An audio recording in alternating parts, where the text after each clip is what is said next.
everybody. Okay, so this is the final week of my Scrapping for Less, Scrapping for Less Christmas in July challenge.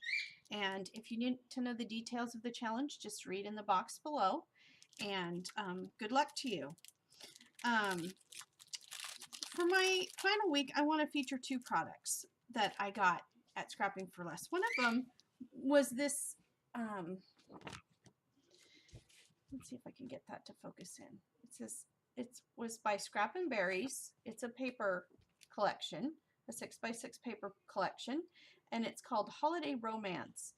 And I liked it because it's very nautical. It has like ocean theme and stuff like that. And since we live by the ocean and you know, last year we went to the beach on Christmas Eve, and as long as the weather holds, we'll be doing that again this year. That's a really big thing for our family. But it also had a very distinct Christmas color. Like this is a red stripe with see this green with a red stripe in it right here. And then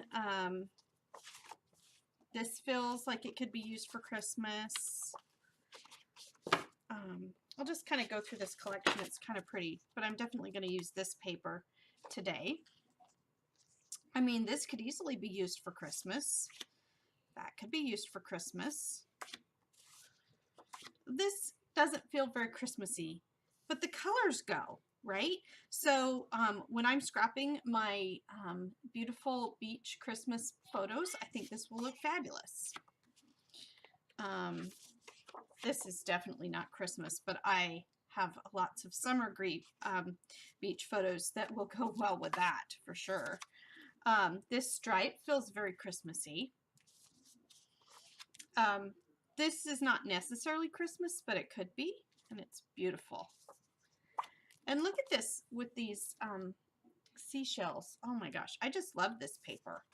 And I felt like I could get a lot of use out of this. It could be Christmas. Oh, and there's this. I don't know if you can see, it's a chevron red. It's lovely. So I'm definitely going to use these two for my card today. But I think that this paper is a great mixed use collection. So it's great for holidays, but it's for our, you know, our Christmas holiday, but it's also great for other things, for beach photos. So I really loved it. The other product I wanted to feature is this Nuvo embossing powder. It's a dark, pearly, dark green, like cranberry color. Crimson is what they call it, crimson gloss. And it is lovely embossing powder. I was super excited when I tested it. Well, we'll show you how it covers. It's just lovely. So I'm going to try a technique where I cover this whole piece with the embossing powder. That's the first thing I'm going to do. So I'm going to take my Versamark pad and just a scrap of paper, and I am going to press embossing powder all over this.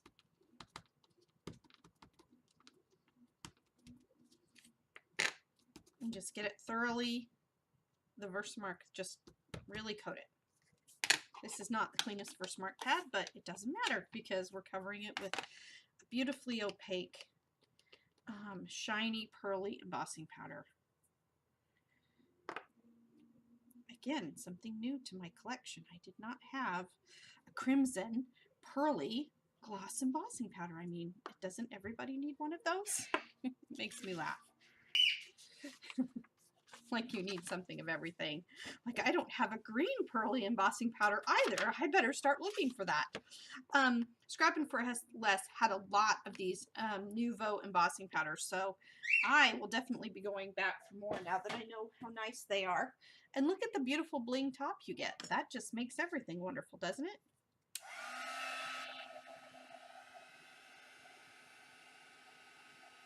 And when you first get it, it doesn't look like it's going to cover that well.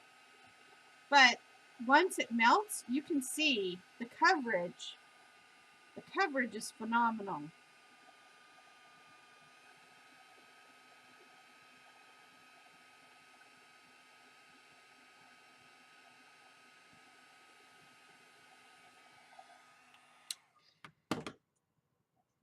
Look at how dark and opaque that is. It's really nice. Now I'm going to put another layer on because I want this to be super glossy and super solid. But I found that the coverage of this embossing powder was really impressive considering. So I really liked it.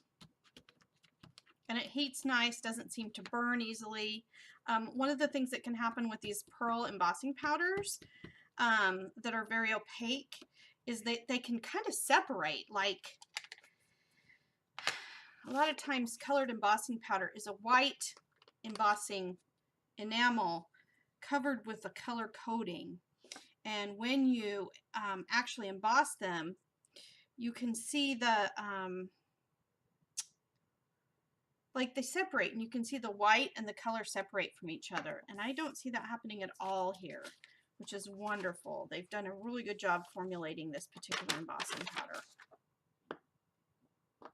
I feel like this crimson darker red color went well with the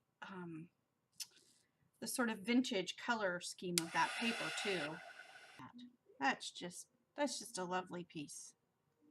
One of the things I love about embossing powder is that it allows you to customize things. Like I don't need to keep pearlescent crimson colored paper on hand because I can make any old white cardstock into a pearlescent crimson colored paper.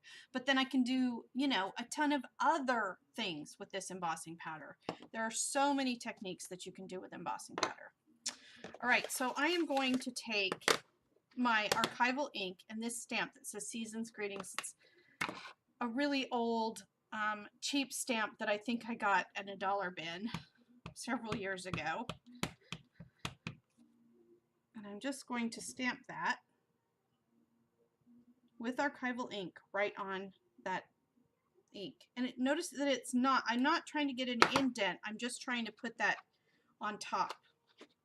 Archival ink is nice. It's oil based and it's really dark and opaque on there. I didn't want to indent the powder, I just wanted it on top. So then what I'm going to do is I'm going to go ahead and hit it with my heat gun, which will sort of help the ink sink into the embossing powder because it will re-warm that embossing powder, and that'll help it dry. And notice it still is crisp and dark, but it's going to dry nicely. So I'm going to set this aside to dry and bring it back in a minute. All right, so this is the cardstock I've decided to use for my card base. I don't know if you can see. Oh, it's really washing out. It's sort of a light green taupey fleck that I had in my stash. It's probably Club Scrap. It looks like Club Scrap. I have a lot of Club Scrap paper because I was a member of theirs for a long time,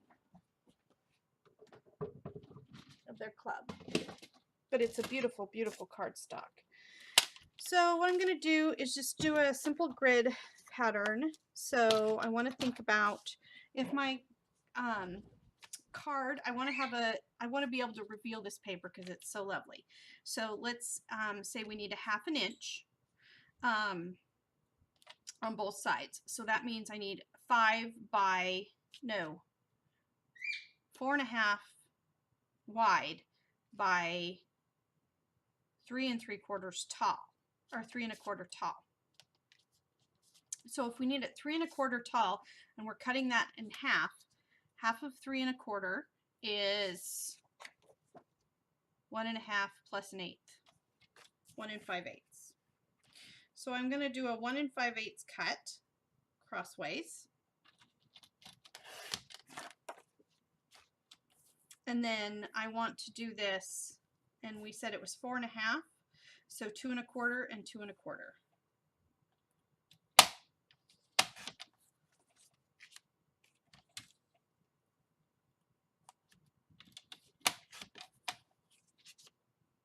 Okay, and then I'm going to do the same thing.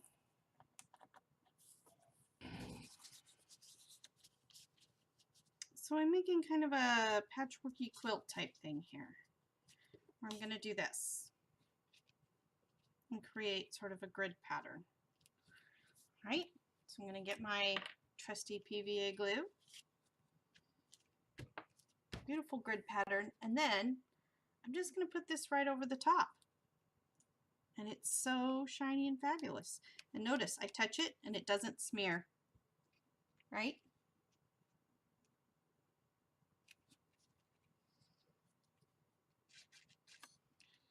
And I'm tempted to bling it up a bit, but again, I'm going to have to do this I'm going to be putting this in the mail. So I think I'm just going to keep it fairly clean and simple and just let the beautiful embossing powder and the lovely papers speak for themselves.